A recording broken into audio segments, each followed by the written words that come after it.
statistics that I wanted to discuss as well. So we are here, right, 9:29 today. We're going to do condition control. We're going to continue with our condition control lecture. I might talk a little bit about UDP depending on time. But I'm actually going to, I shuffled around things a little bit. I was going to ask one of my students to come and give you a Wireshark tutorial, but I figured that actually is not worth the whole class. So I'm just going to do that today. I'm going to give you a Wireshark tutorial because that's what you're going to have this question. Your assignment 2 is going to be using Wireshark. So I'll tell you what that is. You're going to be using that. And then you have the same class midterm. Originally assignment 2 was going to be out on 10:06. But I decided I'll give you 3 extra days, so I'm going to release the assignment earlier, so you can start looking at it. The due date is still the same, it's 10:20. So you get a little bit more than 2 weeks, just like your previous assignment.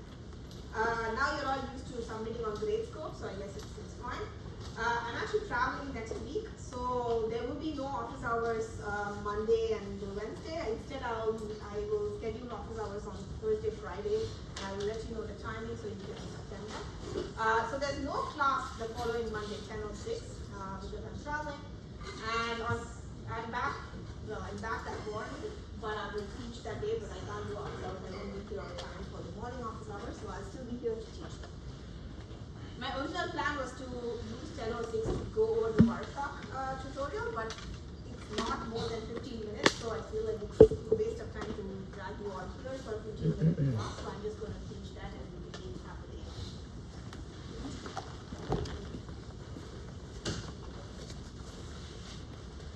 Alright, that's it. Let's just look at the survey. By the way, when you answer these questions, does it give you the right answer after you're done with this list? No? Annoying because this is the format it's showing me. I don't know. I figured it's up to you. Let's just discuss this quickly. Every application layer protocol will have to use TCP for end-to-end abstraction. Is this true or false? False. It's false. Okay. Did anybody think it was true, or you didn't understand why this was not true? Okay, somebody here, can you tell me why it's not like false? Yeah. Can use other protocols, right? So the second question is sort of similar. TCP and UDP are the only 2 transport layer protocols. Is it true or false? False. This is false. This is not true.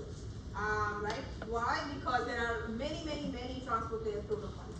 It's just that most of the more popularly used ones are TCP and UDP. TCP is much more popular than UDP, but there are many other things. There's SCTP, SMTP, whatnot. There's many of them. But we just don't use it. The last question is the transport layer protocol provides 2 abstractions, the upper layer end-to-end abstraction and demultiplexing. Is it true or false? True. This is true. Right. So does anybody have any questions about why this is true? Alright. This is fairly straightforward. This is mostly just to understand where the class is, to make sure that we are all on the same page. Let's go back to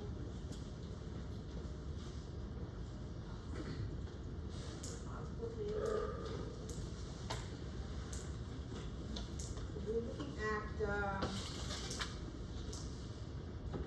transport layer. We've come to condition control.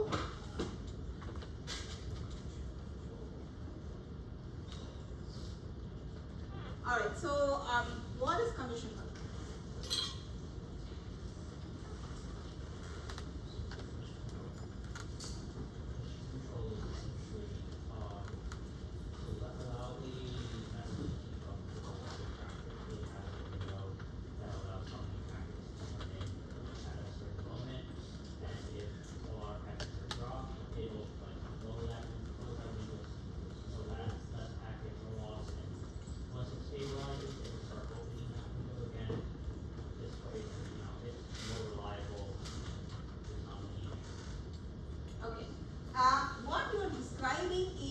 Condition control is done.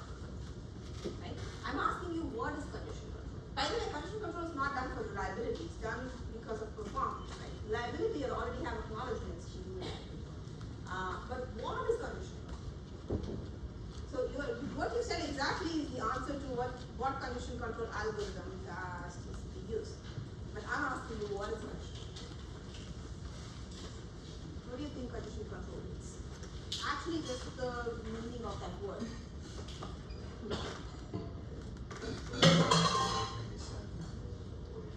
Congestion. Exactly. Control the amount of data that you send at endpoints in order to avoid congestion at the midpoints. Right? That's what is congestion control. Because the endpoints are the ones who are sending data. They're sending this a sliding window worth of data. This could be this is dynamic, it can keep changing. But then depending on how much data you send, you might cause congestion in the internals of the network. Because every router has a fixed buffer size and the processing time at each router is different. So if I receive packets faster than I can process, that means it will be in the queue. The queue can build up and it will can process packets. The queue can also build up because many sources are sending packets at the same time, all going through that one bottleneck router. So the bottleneck router is usually the router that is most congested. Okay, so that's usually the term used. And so we need congestion control. Now, how do we do this congestion control? This is a difficult problem because you only have observations at the endpoint, and it's not only the observations, you only have observations at the endpoint, you only have observations from my endpoint. Right? If I'm sending something, I know what's happening on my side, I know what's happening on the destination side. I don't know what else is happening in the rest of the network. Especially, I certainly don't know what's happening in the core, the middle of the network where the congestion is happening, but I also don't know what's happening where other sources might be sending data at the same time. I have no idea. And so, so we have this sort of convoluted way in which we are going to do congestion control. And that convoluted way is, okay, what we're going to do is to design congestion control algorithms. This can be any algorithm. The goal of this algorithm is to do congestion control. Right? And there are obviously many ways in which you can do these algorithms. TCP uses a specific congestion control algorithm. Or actually, I should say, TCP uses a congestion control algorithm, and there are many versions of these congestion control algorithms over the years. The first algorithm is called TCP Tahoe. So if I now ask you what's TCP Tahoe, what will you tell me? Yeah. The very first version of TCP. No, it's not the very first version of TCP. Okay, I want it to be a little bit more specific. It's not the first version of TCP. It's the first version of Congestion control? exactly. The first version of the congestion control algorithm used TCP. Right? This distinction is important. Because you can have TCP without a congestion control algorithm, it just won't be a good TCP. Right now, we know now that this is a problem. So we want to now, we have to do something about it. So what we're going to do is to add a congestion control algorithm to the TCP protocol that exists already. That congestion control algorithm, in the first version of that congestion control algorithm was called TCP Tahoe. So even for the exam, I want you to remember that terminology is very important, right? You have to be very precise. For example, if you tell me congestion control algorithms used for reliability, that's wrong, right? And so you might think that, oh, but reliability could also mean other things. No, you will have to be very precise with what words you're using. I know that you are time constrained, so it may, but that means you have to understand the material well enough that you will be able to precisely say what. Anyway, so the first congestion control algorithm is called TCP Tahoe, and the way it worked is that you have to determine in congestion window size, roughly every RTT, you determine a congestion window size, and usually the congestion window size will also be equal to the sliding window size. And then so the sliding window, remember, is the amount of packets you're actually sending out. And so every RTT, you will figure out how much packets to send, and you send that many packets. Now that's the goal of any congestion control algorithm. Right? It does not have to be Tahoe, it can be something completely new. Any algorithm, the goal of the algorithm is to figure out how many packets you can send at any given time. Right? That's the goal. So here we're going to figure out what Tahoe does. So if you so Tahoe works in two phases. It has a slow start phase and a congestion avoidance phase. These are all repetition. We've already talked about this. So familiar with this terminology. So there's a slow start phase, which is actually fast. So the idea in the slow start phase is I want to. So anyway, this class of congestion control algorithms that was first developed. This class of congestion control algorithms all use a similar technique, and the technique is as follows. I am going to come up with some initial window size of packets I can send. And then I will slowly keep increasing, and I send those number of packets. I see whether the network is congested. If the network is not congested, I increase how many packets I'm sending, and I'll keep doing this and I'll keep doing this. At some point, the network will be congested. How will I know that the network is congested? Yeah. If you lose packets, If I lose packet loss. Now, that's not the only way to figure out the network is congested. There are many other ways to do that. But this specific TCP Tahoe and a few others I'm going to talk about all use loss as an indicator of congestion. So these are all called loss-based congestion control algorithms. Right? So you can have different. You can have any congestion control algorithm. I can come up with the congestion control algorithm. I'm always going to send 30 packets. That's my congestion control algorithm. That's fine. Because remember, what is the goal of the congestion control algorithm? Yeah. Right, but what is the output of a congestion control algorithm? To figure out the congestion numbers. Exactly. To figure out how many packets I can send. My congestion control algorithm always outputs 30. Is this a valid algorithm? Of course it's a valid algorithm. Is it a good algorithm? Probably not. Right? So this is clearly not a loss-based congestion control algorithm. It actually has no base. It's just random number, right? But that's fine. It still calls that you can still fit this as an algorithm. But these algorithms that use loss as an indicator for congestion, they are called loss-based congestion control algorithms. TCP Tahoe is one of them. So anyway, so coming back to this, they have two phases, the slow start phase and the congestion avoidance phase, and they work as follows. So again, I said that most of these loss-based congestion control algorithms, they work. They start at some number, they will keep increasing, and then when they hit congestion, that is indicated by loss, they will decrease. So what is different about these algorithms is in the detail. Okay, where do I stop? How fast do I ramp up? What happens when there is a loss? Those are the details that each of these, especially loss-based congestion control algorithms, these are the details that they have to specify. So in the case of Tahoe, this is what Tahoe does. It sends a number of packets that will initially send is set to an initial congestion window size, IC win. This number is usually hard-coded. Most of your laptops will have this hard-coded. Right now it's D10. When this was first designed, it was 1, but it's some number that you just hard code this. And this the congestion control, the congestion window size is mentioned in packets. That's the unit in which it's specified. Okay, so every RTT you double your congestion window. Why am I saying every RTT?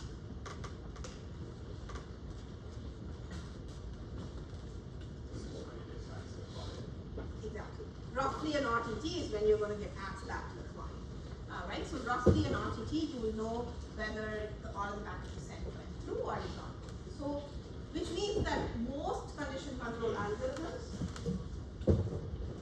most good congestion control algorithms, you can do random things if you want, but most good functional congestion control algorithms, they all will do something at a per RTT standard.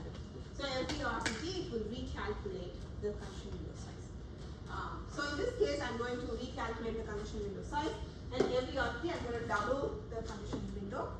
So if I send 1 packet, I'll send 2, then 4, then 8, then 16, and so on. I'll keep doing this until I hit what is known as a slow start threshold. This is the number of packets that you have said will be the roughly when you're going to stop the slow start phase and move to the congestion avoidance phase. Usually this is again hard coded. Actually the newer versions use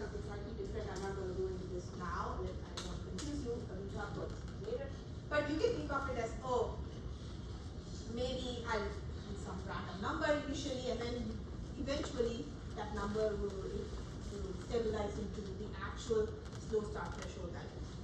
And what is the actual slow start threshold I want? I want it to be some roughly half of my capacity. Right? Because the idea with TCP is I'm going to quickly ramp up to about half of my capacity, then I'll keep going slowly, and eventually I'll hit congestion, then I'll reduce this. Now, if there is loss, then TCP Tahoe behaves pretty violently. It would, first of all, it would halve its SS threshold size. Okay, so let's see why this happens. So I was trying to explain this last time. I'm not sure I did a great job. So let's say that this is the capacity of my network.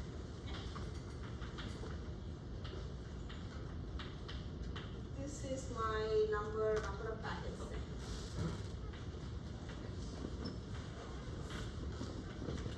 This is of t or time. Here, what do I mean by capacity of the network? Yeah. Okay, this is the total number of packets I can send before I see the packet loss. Usually, why would that happen? Yeah. Either the router buffer is full or the receive buffer is full. Okay, either the router buffer is full or the receive buffer is full. Let's assume the receive buffer is not a problem anymore. So now, right now, it's being because the router buffer is full. So this number obviously is not a straight line, right? I already discussed. Not a straight line, it keeps changing. But I'm just putting this as a straight line just so you know, because it's easier. You can sort of roughly think that somewhere in this range you'll probably see a loss, up and down. So remember that you want your slow start threshold to be somewhere half of this. That's your roughly you want it to be there. Why? Because I want to quickly ramp up to that slow start threshold and then I want to go slow. Roughly that's what I want. That's what TCP actually, this is what TCP Tahoe wants to do. This is how it wants its condition control to work. Which means that but initially it sets some slow start threshold. Let's assume that the slow start threshold was 30 packets. And before hitting the slow start threshold, let's say at 28 packets, there was a loss. What does that mean?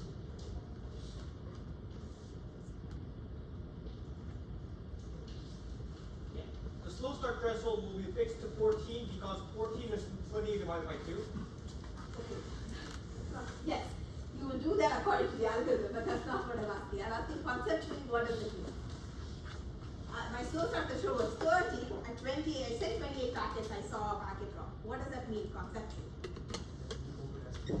Yeah, you overestimated the slow start threshold. Actually, your capacity at that point is only 28. Now, this may not be true.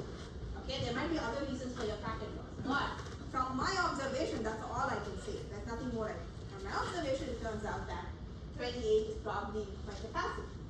If my capacity is 28, what should my slow start threshold be according to Tahoe? About half, right? Because I want my slow start threshold to be half of my capacity. That's my goal.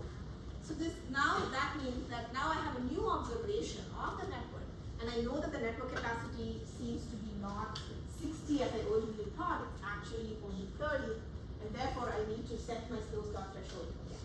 And so I reset my slow start threshold. So notice what's happening. Even if I randomly set my slow start threshold initially, after every observation, I keep adjusting the slow start threshold because every time there is a loss, I know what my new capacity of the network is. I can roughly then estimate what my slow start threshold is. Right? And that needs to be half of my capacity of the network, and which means that if I see a packet loss as a particular condition window size, then I know that the capacity of the network was that condition window size. Can't be more than that, so I will half it and say that that's my This is why we do this. My slow start threshold is my condition window 2. Then my condition window now becomes initial condition. So essentially what am I doing? I'm actually like going exponentially increasing. At some point I'm seeing a loss. I am having this is my SS threshold. I see a loss here. I reduce my SS threshold to this. I go back all the way to initial condition. So now this is where I go until I give this and then I do the conditional ones. Is it clear? Yeah. Wouldn't it be better to just set your C windows if the updated slow start threshold after you have a loss? Yeah, that's an excellent point. We're going to see that in a second.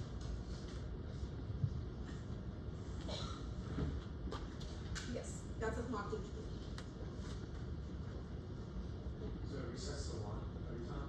Resets to initial condition window size, which can be anything, but yeah, in this case, it was 1. It used to be 1. So this is what happens with slow start phase. The conditional avoidance phase is similar, except that you have to make a decision every RTT. Except that instead of doubling your condition window size, you can increase by 1. And so over here, like let's say I sent, let's say I was 14. I got up to 14 packets. I kept doubling. I could have gotten 14. So let's say I got to 16. And then I will, from now on, I will then increase by 1. So next time I'll send 17 packets, 18, 19, blah, blah, blah. I'll keep increasing. At some point, I'll see a loss. And so here it says when timeout occurs, right? Because that's how I know that this is lost. Remember that there's an RTO, retransmission timeout. When that happens, I actually do the exact same thing. I'll have my success threshold, and I'll go back all the way to the initial. And I'll keep doing this. This is called job. Okay, so now, yes. So how exactly does the sender know when it is time loss? Because you guys communicate all the knowledge after you receive. You tell me, when will I know that there's a packet loss? How will I know that there's a packet? Good question. Yes, but how long am I waiting? R2, exactly.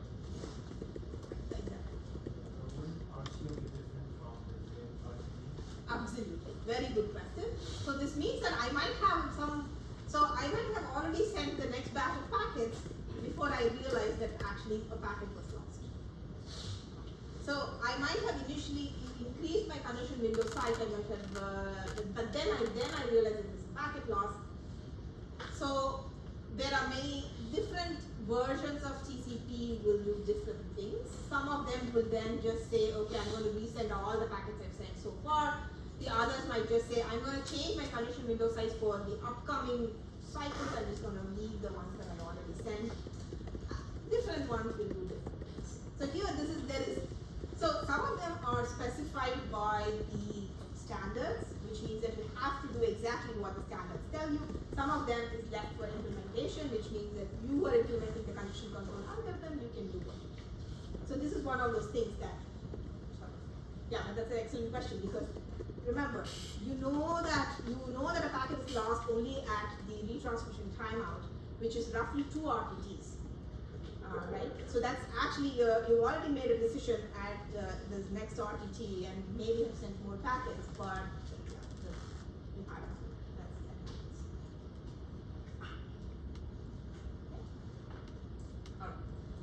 So now the question is,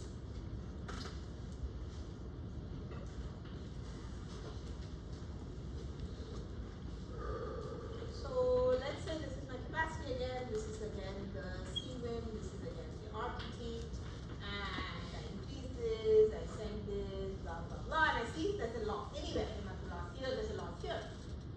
I decrease the slow start threshold, that makes sense, but why am I going all the way back to the initial condition window size? I could actually just be at the slow start threshold and just do additive increase and do conditional avoidance from there. So the initial version of Tahoe didn't do that because, well, that's what they designed. But then they said, okay, this is too slow. I'm going to do something slightly different. And so we have something called the new version of TCP. This is called TCP read. And in fact, TCP Reno came pretty much immediately after Tahoe. So almost nobody has ever used Tahoe. Reno really ruled the roost for a long, long time. It was the default condition control algorithm used by TCP on every single machine out there. That's no longer true, but it used to be true for a very long time. And so we now have TCP Reno. And before I talk about what TCP Reno does, let me just talk a little bit about Just time out business. So the exact problem that what's your name? Shane? Okay. The exact problem that Shane said is was happening, which was that I have to wait for a whole 2 RTTs roughly to make a decision, and by then maybe I already sent a bunch of packets and got more conditions. Is there a way to avoid this? Okay, that's the question. So one way to avoid this is actually by using the semantics of TCP. So the way this will work is, and this is known as fast retransmission.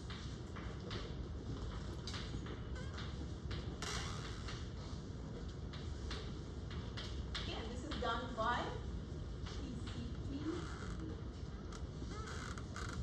So the idea is the following. So let's give to explain this idea. Let's go back to what will happen when I send packets, right? So let's assume that I sent my condition window size at this point is 6 packets. Okay? How it came to 6? Let's not worry about it.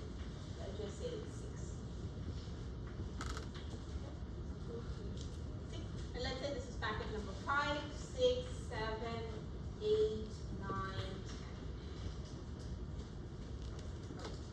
So now packet number 5 was reached the destination. I send an ACK back. What will the value of this ACK be?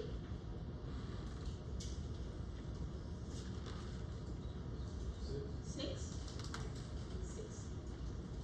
Now assume that 6 did not reach the destination. 6 got lost.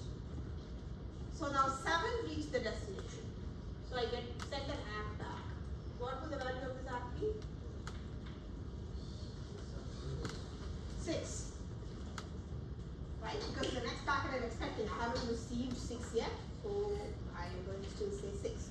Remember, this is very important. This is how TCP ACK works.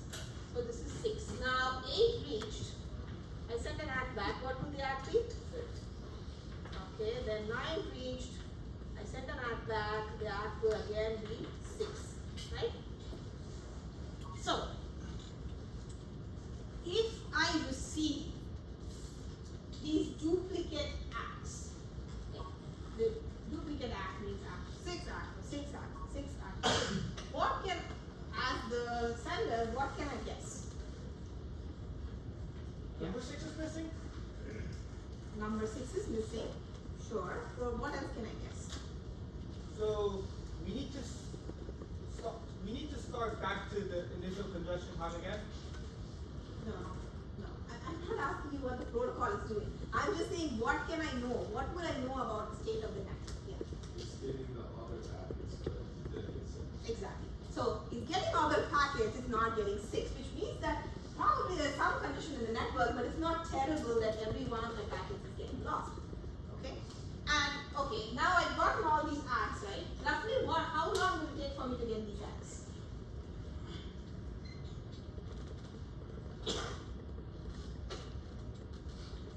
Yeah. Exactly, 1 RTT. Right? So when I sent this message, and within 1 RTT I got to know something. I didn't have to wait until RTO. I actually know some information already from 1 RTT. Okay? Now what I can do is something called a fast response. And this is just 2 things. Okay? One thing it will do is it will say, okay, there is condition in the network, it's not terrible. So what I'm going to do is I'm still going to assume that there was a loss, because there was a loss. And I'm going to do my SS threshold. I'm going to reduce my SS threshold, set my SS threshold to my condition window over 2, which is exactly what I do when there is a loss.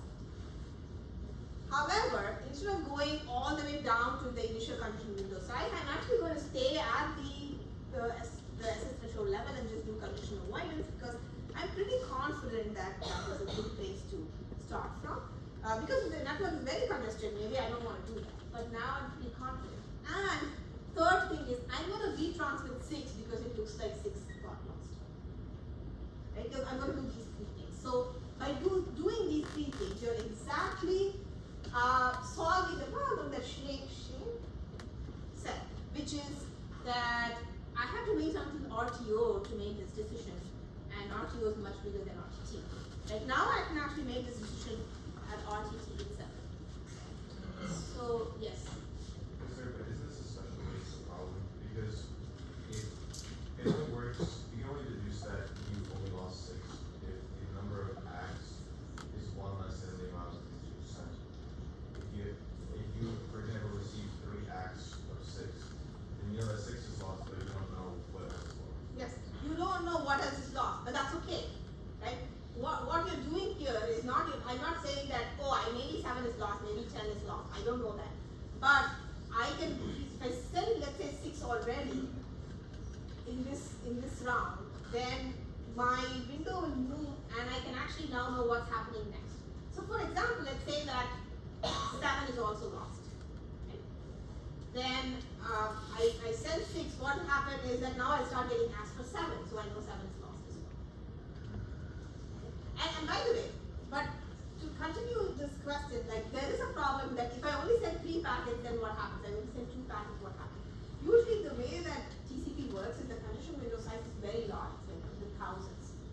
And so this kind of using triple duplicate app, okay, actually I can wait, one more thing I want to say. The way that will work is that TCP uses what is known as a triple duplicate app.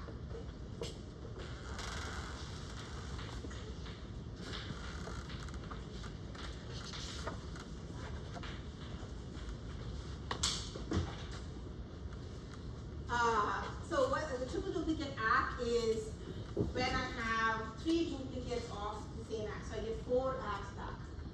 Why 4? Sorry, 2, maybe it didn't work so well. 8 was too much, and it chose 4. Whatever. So this is not, that number is not important.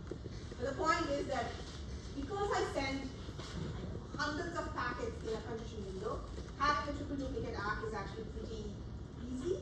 And again, with a triple duplicate act, here again there's many different TCP will do different things. So for example, some of them will only send 6 back, some of them will send 6 and every other packet after that back. Different TCP versions will do slightly different things depending on what they do.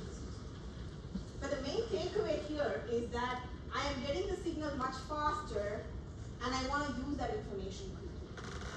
So if you send a triple duplicate, so for every packet you send 4 acts. No. If I receive 4 duplicate acts, I am going to assume that that packet is lost and it will cross. So suppose then I receive, in this case I received 4 acts for 6. Right? So that means I received a triple duplicate act for packet number 6. So then I'm going to say, okay, now I know that this is an indication that 6 is probably lost and I'm going to reset 6.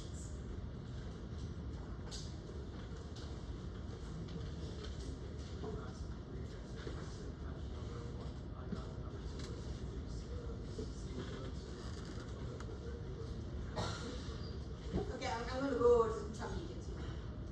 So this is the general idea of fast transfer, but this is actually a fairly straightforward idea. It's just that because TCP Tahoe we did very dumb things, you want to do something slightly better, and you can because your acts allow you to do stuff like this.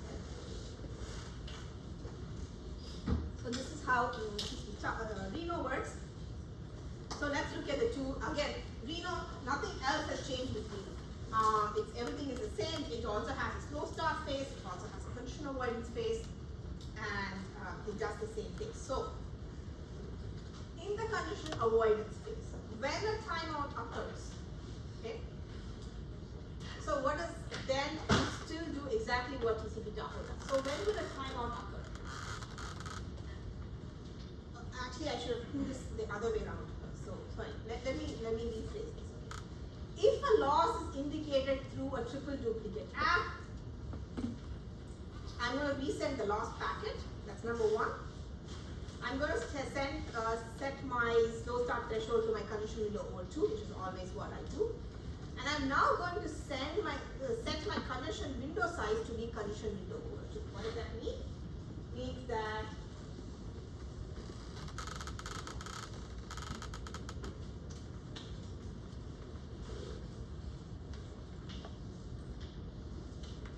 so let's assume that this is my slow start threshold, this is my condition avoidance.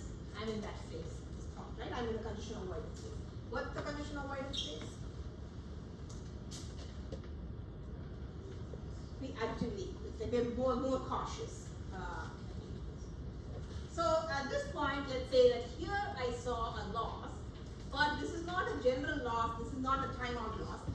This loss is indicated using triple duplicate acts, which means that at that point I received 4 duplicate acts, so I know some packet was lost. Right? I know this is the loss. And here my condition window size was some condition window. Right? No, actually, this is condition window. Let's say my condition window is sub number A. So what I'm going to do now is, first of all, I'm going to set my slow start threshold to be about half of this. So this is my new slow start threshold. Equal to A over 2. Now, if it were TCP Tahoe, what will I do? I'm sorry, yeah, what will I do? Back to 1. I will set my condition window back to 1. Okay, I'll go all the way here. I'll start from here again. I will start from the slow start phase, hit the slow start threshold, blah blah blah. Instead, what I'm going to do is to actually set my condition window through my slow start threshold. So I'm going to start from there. Okay, what does this mean? I start from here, then what phase am I in? I'm in a condition avoidance phase already, right? Because as long as I have my SS threshold is, my condition window size is greater than or equal to SS threshold, I'm in this condition window size. So what I'm going to do, I'm going to increase activity. Maybe at this point here I'll see another loss, but again this loss is indicated by a triple duplicate act. Then I'll do the exact same thing. I will half my SS threshold. So let's say that this point is B. My SS threshold is B over 2. And I'll reduce it from here. I'll start my condition window here. And I'll keep doing this. Okay, this is what I do. However, if this loss is not indicated by a triple duplicate act, but by a timeout, what does that mean? What does that sentence mean? What do you think that sentence means? I don't get any act, or maybe less than 4 duplicate acts, right? Okay, so let's say that I got this. So, but then the timeout will only occur at RTO. Now I'm going to do something slightly different. But my question before I say what they will do slightly different is, what does that tell me about the network? Yeah. You get into those duplicates, is it by that hash up and not because there's the buffer was overwhelmed or something? You're doing some other reason. It may be from some other reason, but it also means that was maybe some congestion, but the congestion became okay. If I receive to duplicate that. But my question is different. My question is, what does it mean if you see a timeout? And not a so that's why I said I had to write this it should not be the way it's written. It should be, if the loss is indicated with triple duplicate act, then do this. If else, if not indicated by a triple duplicate act, but by a timeout, what does it tell me about my network? Actually, we're going to say something. It's very congested because not many packets are not going through. Right? This means that the network is very congested. So then actually TCP is much more conservative. It says, you know what, I don't want to do all this. I'm just going to do exactly what Tahoe does, which is I'm going to half my SS threshold and go all the way back. So this means that if your network is very congested, there is no difference between TCP Reno and TCP Tahoe.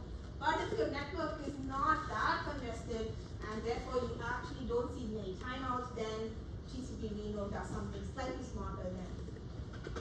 And in general, we've done a lot of experiments. Our lab does a lot of work on congestion control for research. In general, you don't find that many timeouts on the internet. Most of the losses are pretty much indicated by triple duplicate. So timeout is very, very, very rare.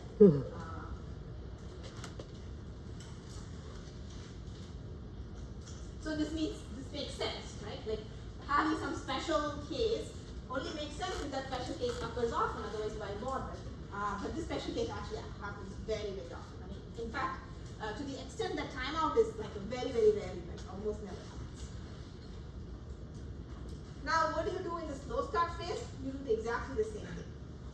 when timeout occurs, you do exactly what Chapo does, but if a packet lost because of a triple duplicate act, you don't do exactly that. You don't do anything. Which means that you immediately go to condition avoidance.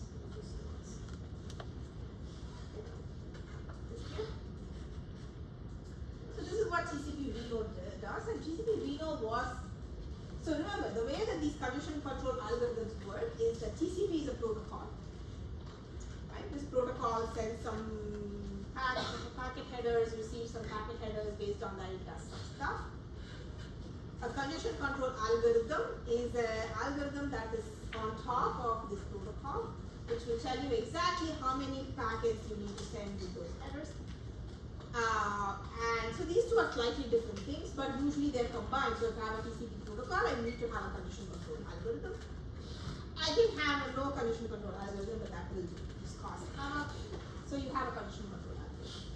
So the way that, so the first one was TCP Tahoe, then there was Reno, and these are standardized, which means that every computer that wants to send packets, which means it has to use some kind of transport layer protocol. Therefore, usually all computers, they have a standard both TCP and UDP protocol because it's the most complex. So all of these are implemented using the standard. So every one of your computers, be it a Mac, be it a Windows, be it a Mac machine, whatever it is, they will all have the standard protocol implemented. And so they will implement usually one default condition control algorithm and one TCP. If you want to now say, oh, I want to use a different one, then you can download that and use that. Right? That's how usually these work. So the default condition control algorithm used by most computers for the longest time was TCP Reno from 1986 to somewhere the late 1990s. We used this for a long, long time. But then just like how we discussed with HTTP, there's new things that are always being developed, and at some point we will switch to what new condition control algorithms. Oh, let's see this. So I basically do this here, but you sort of see that Tahoe works, Reno works this way. This is an actual graph from an actual experiment using TCP Reno. This is the number of packets. Slow start, this was the slow start phase, then the condition avoidance phase. There's a packet loss that was indicated by a triple duplicate act. I reduced this to half, then I increased again, and I reduced this to half again, and I kept doing this. So it's sort of a sawtooth phase. And so usually all of these condition controls, especially the loss-based condition controls, they look like this. They have a sawtooth phase. Is it waiting for RTT to send the next packet out of the process? Waiting RTT, you said? Yeah, after the loss, it's a waiting RTT to send the next. Over here, you mean? Yeah. Yeah, the thing is that packet loss occurred at the previous RTT. I only know about it the next RTT. Okay. So let's say I sent 4 packets, and one of those packets was lost. When will I learn about this triple duplicate act, the loss using triple duplicate? How long will it take for me to learn about it? Yeah. So I don't send it the same RTT. I only find it in the next RTT. I sent 4 packets. In an RTT, I find out that there's a packet loss, so now I do the reset. How will I know when I'm sending that if the packet is going to get lost? So, okay, this is not showing when I knew that the packet was lost. This is showing when the packet was actually lost. You see? Okay, alright. Actually before this I want to say something. Okay, so I just want to say this. Here is a very a representation of some of the very different TCP flavors that have been designed over the years. You can see that TCP Reno and Tahoe were designed about the same time, 1986. There was something called Vegas, I'll come to that in a bit, but that didn't really take off. All the way until 1999, Reno was still used.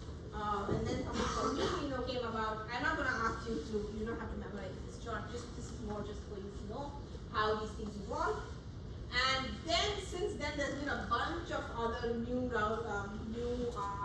TCP condition control algorithms, I mean, this is just, I'm just showing you the more popular ones. Of course, there are thousands of condition control algorithms. You usually, okay, so this was Reno, and then in 1999 it was replaced by new Reno, and then for a long time all of these came, nobody cared, and then at this point in 2007 or so, something called Cubic came out, and I'll tell you what Cubic will do. I'll talk about some of these, I just want to give you a sense for the timeline. Now all of your computers use Cubic as the default. Okay, nobody uses Cubic. So Cubic is the default. Then something called BVR came out in 2026. Now a lot of computers are using BVR, but it's a bit, yeah, okay. And then all of these other ones are just there, but it's not used. I mean, it's not, but it's not like it's a waste, right? Like these research is always additive. It's not that one fine day suddenly I wake up and come up with this amazing. There's a lot of lots of people do a lot of incremental work, and then finally you say, now I have enough to do something that makes sense. So all of this adds up to where we are. Okay, anyway. So now let's go back to this question of why is, because I added these two slides actually, because I wanted to discuss why we are doing AIMD. So remember we said AIMD, which is additive inference multiplicative technique, that happens to be fair and use it like analysis. And so the question is why that is the case. Now there's a lot of math behind this about why this is the case. People have used queuing theory to prove this to be the case. I'm not going to go over it, but I'm going to give you a very high level flavor for why this is true. Why is it that AIMD actually gives you both fairness and height? So let's do this. This graph is difficult to understand, so I'm just going to draw this.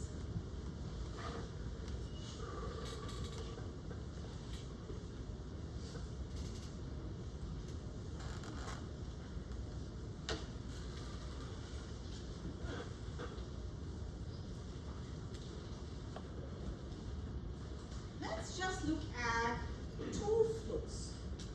Take two flows. Let's assume that I have two senders here, sender 1 and sender 2.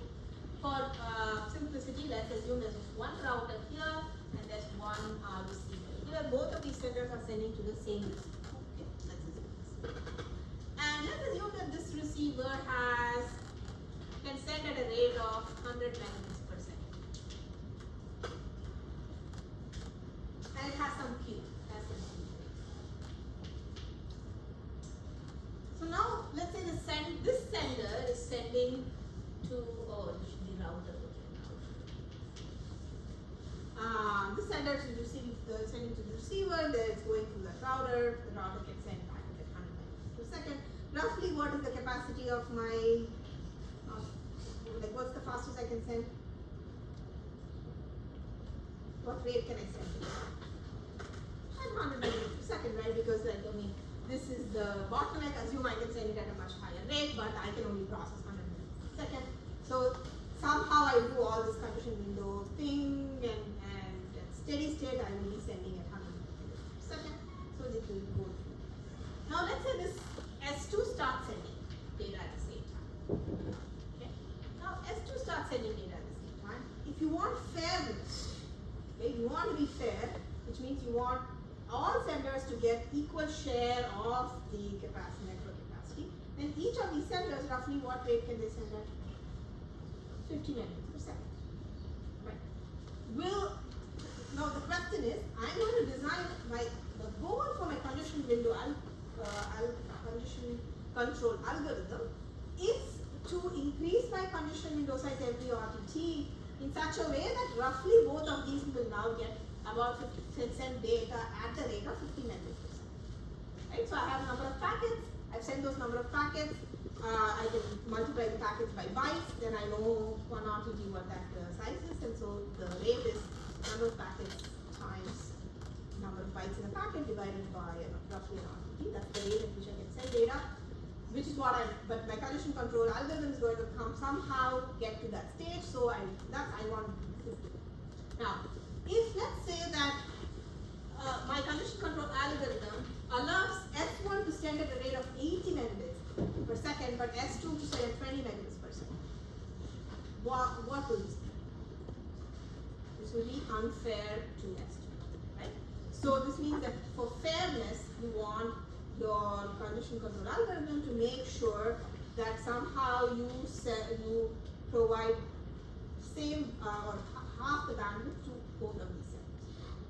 But now let's say that my condition control algorithm allows S1 to, oh by the way, one thing you should say is that it's not that I suddenly start jumping to sending at that rate. I still have to go to slow start, I have to do condition avoidance, blah blah blah. This is roughly what is the steady state. Steady state is this is the amount of packets I can send. I'll obviously go down every now and then, but at steady state I'll be able to send at that. That's how we calculate this, right? So the question is, if S1 is able to send at a rate of 20 megabits per second, and S2 is also able to send at a rate of 20 megabits per second, is this good? They are fair. Is this good? No. Why not? It's not efficient, right? I can send at a rate of 100, but I'm actually severely underutilizing the network. So this is where I want to be. So let's represent this as a graph, okay? So let's say that this is the throughput of S1, and this is the throughput of S2. Throughput, remember, is the rate at which I can send packets, and bandwidth is, so this is what I'm observing. Bandwidth is the property of the network. How much I could send. That is the bandwidth. So if my throughput of S1 is very high and throughput of S2, this is S2, this is S1. Okay, the throughput of S1 is, at this point, if I'm operating at this point, what is it? What is this now? How do you characterize this network? Yeah, it's unfair, right? Now, same thing here, if it's here, it's unfair, right? But then if both of these, it's fair, but I'm somewhere over here, how will I characterize this network? Yeah. Inefficient? It's inefficient, right? Because I'm not using the capacity. And so roughly what you can say is if I can draw a line here, every point on this line means that S2 and S1 have equal share. But let's say that this is my capacity of the network. Then this is the point I want to operate. Okay? I want to operate in the point where the share for S1 and S2 are the same, but I maximize the capacity. Now, if I operate here, what will happen? Yeah. Congestion, because I will see the capacity. I've sent more packets than my network can take, which means that I'm going to see packets. Okay. So now we've established this. Now let's see what AIMD will do. Okay. This is a little bit of math, but not a lot of math, so it's not that hard. So let's say that this is where I want to operate in. So let's see what AIMD will do, which is until increase multiple difficulties. Okay. And so what AIMD will do is, let's say that I start somewhere randomly. Let's say I start over here. Okay. So here, this point is that at this point I'm underutilizing the network, and I'm also more unfair to S2 because S1 has a bigger share. So what will happen is I'll keep increasing. At this point, I've exceeded the capacity of the network, so I'll probably drop a packet. But when I drop a packet, remember that I'm going to go half of S1 and half of S2, right? I'm doing multiplicative decrease. And so the multiplicative decrease means, I don't know how to explain this to you, but in general, the way it will work is that you're going to go, S1 is going to lose more of its share compared to S2, right? In terms of raw numbers, because S1 has a higher share. So, okay, let me put it this way. Let's say that S1 is sending at 20 megabits per second, and S2 is sending at 8 megabits per second. Now there's a loss, right? This is an ideal case, but let's say both of them see a loss because the total capacity of the network is exceeded. Now what will S1's new condition rate will be? 10 megabits per second. What will S2's rate be? 4 megabits per second. So in terms of raw value of how much you have reduced, S2 is reducing a lot more than S1. Okay? So if you represent that here, basically looks like you move somewhere. Now you do the same, you do additive increase, so you keep increasing, you see a loss here, again you move here. So essentially what happens is that additive increase and multiplication increase, the way it's going to move is it's always going to go towards this point. You can actually do this, like as if you're interested. Start at any point, start here. Okay? You will see that with additive increase and multiplicative increase, eventually you keep move to that point, which is exactly where we want to be, which is okay, which is both fair and which is maximizing the other. This is where we want. So this is why AIMD works.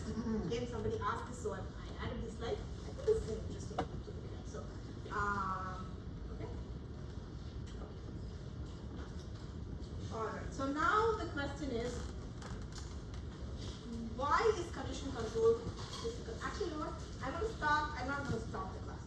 I'm going to stop the TCP lecture. I'm going to quickly switch to Wireshark because I want to make sure that you know that before your assignment.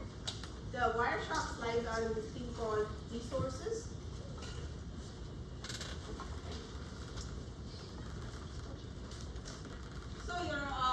So we continue the TCP condition control next on Wednesday. So because remember tomorrow is your exam. Monday I'm out of town. So the next Wednesday will be when you continue this condition. But let's come back to Wireshark. So there's all this packets going on in the network. You are your endpoint, you have the client and the server, you don't really have visibility to what's happening in the middle of the network, which means that it's impossible for you to know let's say that you have a TCP version, okay? And you, in your computer, you downloaded, instead of TCP Reno, you wanted to use TCP Reno. You downloaded it to TCP Reno, you set it up, and then you send the packet to TCP Reno. How will you know that actually the packet that was sent out into the network used the new Reno header and not the Reno header? Right now, what can you do? Yeah. You need to actually see the content of the packet, but more importantly, you need to see the actual content of the packet as it is being sent on the wire. Right? You can't see it somewhere like, oh, in the application layer, in the transport layer, because maybe something is going in the middle. Right? So you need to be able to capture this packet exactly when that packet goes on the wire, so that you can go back and check each of the header to see, oh, is this what I actually sent? Same for any packet you receive, right? Let's say that you receive this packet and you receive the packet, finally at the application layer you got the packet. You want to know, did my network interface card and my entire stack do the right thing? Right? Did it use I asked it to use, let's say, new Reno to process the packet. Did it actually use the new Reno to process? Did it do something wrong? If I want to know this, what do I need to know? I need to know exactly what packet came on the wire at the hardware. And then I can see, okay, what does that packet look like? And then I can say, okay, is this correct? This is very, very important in networking. Because if I cannot do this, then there is no way for me to validate anything that I do on the network.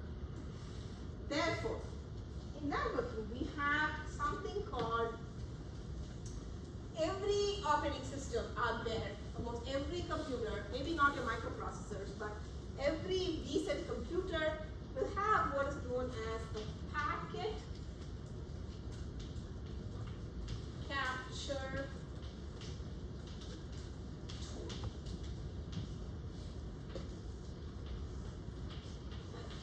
I I'm going to call this PCAP. Okay, it's called PCAP.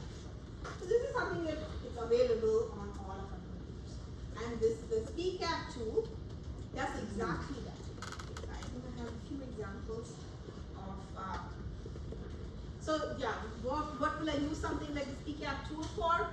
If I'm a network administrator, then I can see, okay, why is my network problem occurring? When I'm sending it to the next hop, am I actually correctly specifying it in my destination next hop address? If there are any security problems, for example, let's say I did SSL encryption, but actually there was no encryption at all, and I can actually check this because I can capture this tool.